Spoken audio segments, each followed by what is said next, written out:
আজি আমি আলোচনা কৰিম প্ৰশ্ন উত্তৰ। ক নম্বৰ, লগুণ পদ্যটো ৰচনা কৰা কবিজনৰ নাম কি? লগুণ পদ্যটো ৰচনা কৰা কবিজনৰ নাম হ'ল নৱকান্ত বৰুৱা। খ নম্বৰ, লগুণ শব্দটোৰ অৰ্থ কি?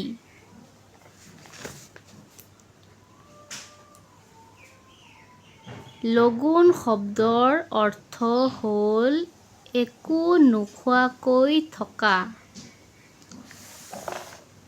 গ নম্বৰ, পালোৱান বুলিলে কেনেকুৱা মানুহ এজনৰ ছবি তোমাৰ মনলৈ আহে? পালোৱান বুলিলে শকত আৱত মানুহ এজনৰ ছবি মোৰ মনলৈ আহে।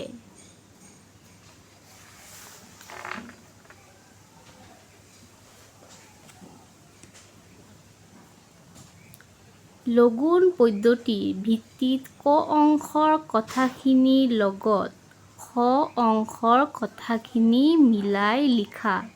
ক অংশ, আছে যদি আধা খেৰ, তাৰ লগত চিৰা দিবা ভাল চাই। দৈ মোক নেলাগেই, কি হ'ব গাখীৰৰ সৰ পালে। নাই যদি মালভোগ, কি হ'ব জাহাজী কলকে আন। পাপৰ আছিল বোলে, কি হ'ব আঙঠাত শেকচোন। ৰৌ মাছ ভজা আছে, তাৰো দুচুকল দে।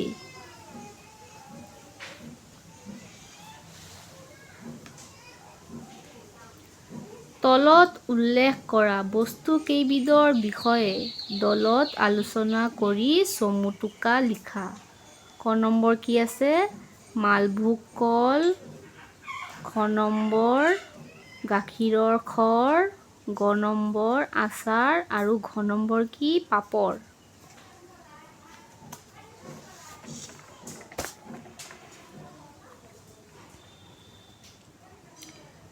মালভোগ কল।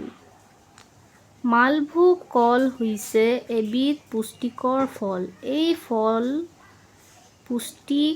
পুষ্টিকৰ হোৱাৰ লগতে সুস্বাদু হয়।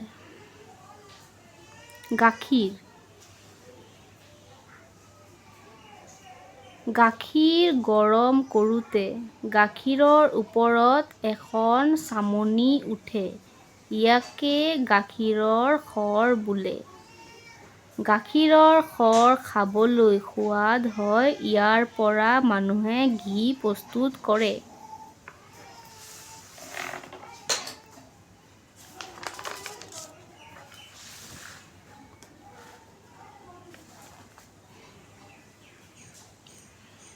উদাহৰণ দেখুওৱাৰ দৰে তলত ক্ৰিয়াবোৰৰ ন্বয়াৰ্থক ৰূপ লিখা।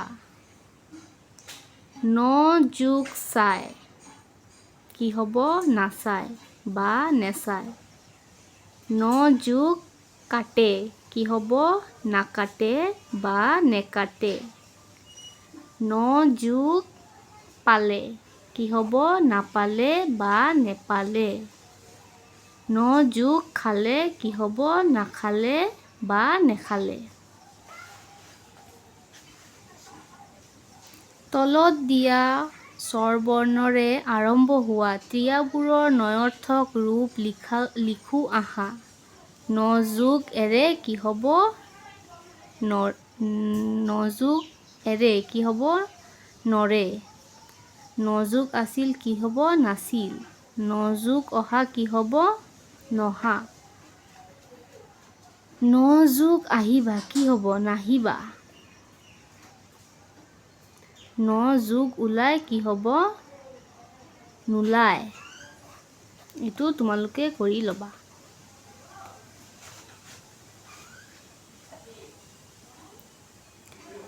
এটা শব্দত প্ৰকাশ কৰা। ভোকত আতুৰ হোৱা লোক, কি হ'ব ভোকাতুৰ। নিয়মমতে খৰচ কৰা লোক কি হ'ব? মিতব্যয়ী। বেছিকৈ ভাত খোৱা মানুহ ভতুৱা। ৰন্ধা বঢ়া কৰা তিৰোতা কি হ'ব? ৰান্ধনী।